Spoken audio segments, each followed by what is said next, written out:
आज तू हमरा से काहे नहीं फेड़ा तारा बतावा बतावा। अरे आज के बाद तू हमारा मोबाइल पे कबो फोन करी जान और ना कबो हमसे मिले की कोशिश करी जान। आखिर हमारी कौन गलती रहे बतावा बतावा कौन गलती बा हमारी। अरे कैसे बताई हमारा साथी जवन तू कइले बाड़ी को ना भुलाएल जान। अरे ना हमारी तेरी मजबूरी बा जवन के हम अपना घर वाला लोग के इज्जत दे गतन बाकी तोहरा तो धोखा नहीं करा।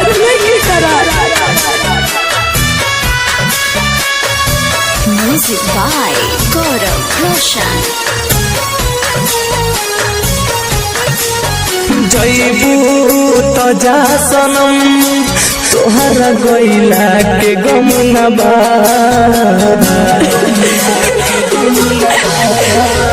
जईबू तो जा सनम तोहरा गइला के गम ना बा। दिले बारू जवन जखम का कमबा। दिले बारू जवन जखम का कमबा। जईबू तो जा सनम तोहरा गइला के गम ना बा। दिले बारू जवन जखम का कमबा। दिले बारू जवन जखम का कमबा।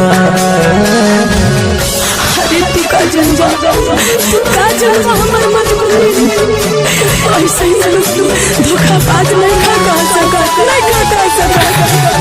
अरे देख लेनी कहा प्यार बहुत प्यार दे दिलू।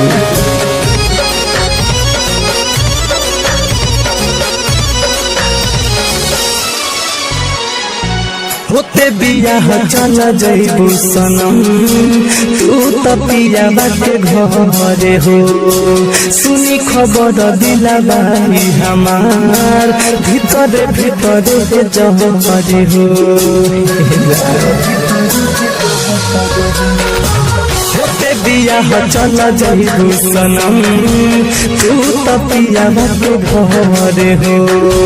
सुनी खबर दिला बाई हमार भीतरे जहरे हो। सारा वादा इरादा पहिले वाला नबा। सारा वादा इरादा पहिले वाला नबा। दिले बारू जवन जखम का कमबा। दिले बारू जवन जखम का कमबा। ऐसा मत बोला अभी हम उतने प्यार करेंगे जितना करत रही। एक बाद हम उतना प्यार करें जितना करता नहीं। मत हमरा के हम जाता नहीं।